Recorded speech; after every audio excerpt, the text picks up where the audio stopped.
Баршаңызға қайырлы күн, құрметті көрермендер, каналыма қош келдіңіздер. Бүгін сіздермен бірге картошкадан чебуреки жасайтын боламыз. Лайк басып, комментарий жазып, тіркеле отырыңыздар. 1-2 картошканы алып, майдалап турап аламыз.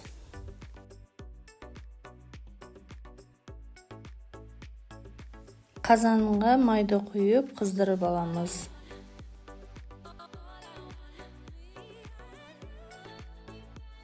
Қызып тұрған майдың үстіне жаңағы туралған картошкаларымызды салып пісіреміз. Осылайша картошкадан үйде чебурекилар пісіріп дайындауға болады балалар үшін. Картошкамыздың үстіне тұз саламыз.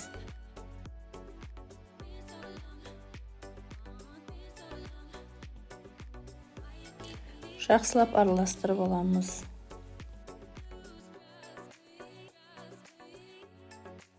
Жақсылап араластырып болып, қақпағын жауып қоямыз. Арасында кішкене су құямыз үстіне.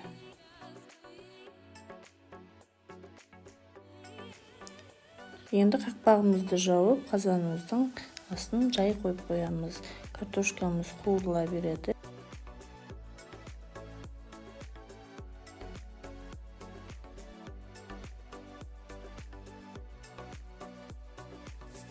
Енді қамырын дайындауға кірісеміз. Елеуіштен ұнымызды елеп аламыз.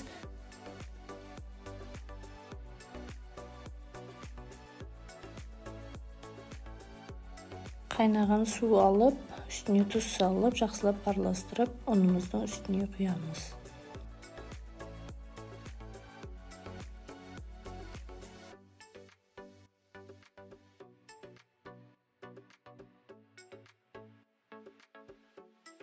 Енді үстіне азырақ сұйық май құямыз. Сосын қамырымызды жақсылап илейміз.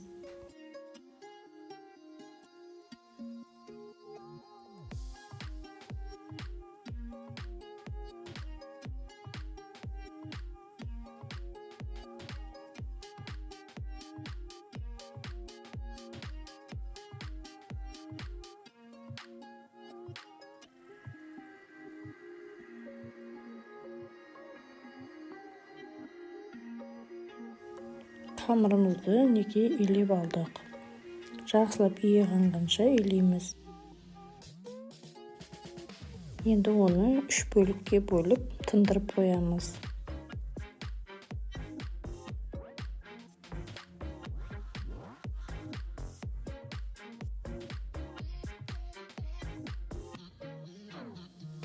Бетін басып, 15 минутқа қалдырып қоямыз. Қамырымызды илеп болам дегенше картошкамыз дайын. Енді оны еземіз.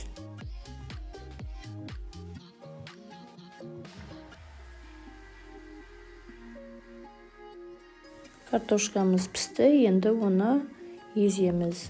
Осылай дайындап аламыз.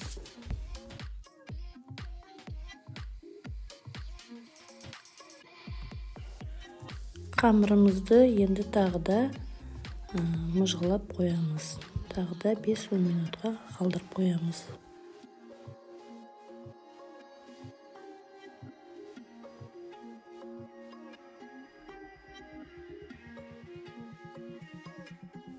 Қамырымыз дайын. Енді оны домалақтап осылай жайып аламыз.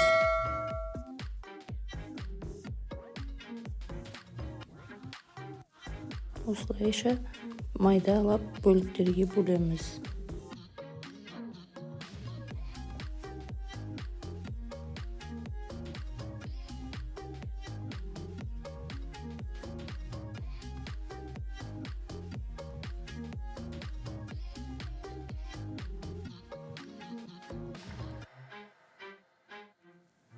Бөліктерге бөліп алып, кішкене тындырып қоямыз.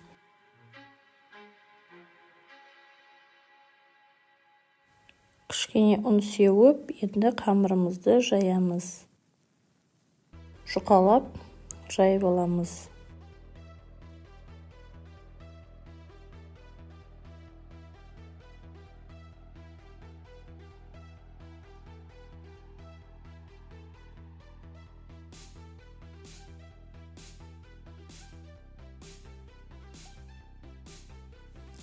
Енді жайып болған қамырға осылайша жаңағы картошкамызды жайып шығамыз. Осылай қамырымызды бүгіп аламыз. Осылай шетін жабыстырып бүгеміз.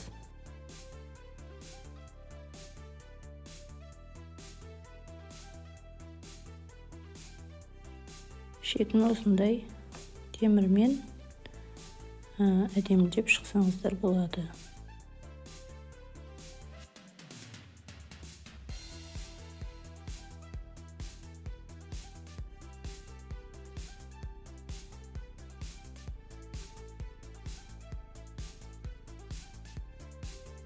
Достар, менің каналыма тіркеліп, лайк басып, комментарий жазуды ұмытпаңыздар.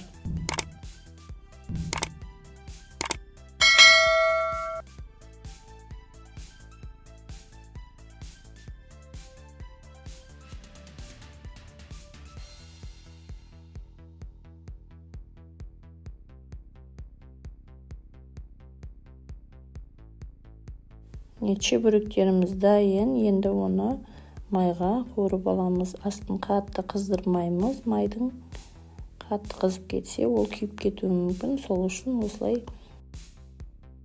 жайлап астын қоямыз да газдың, сосын пісіріп аламыз.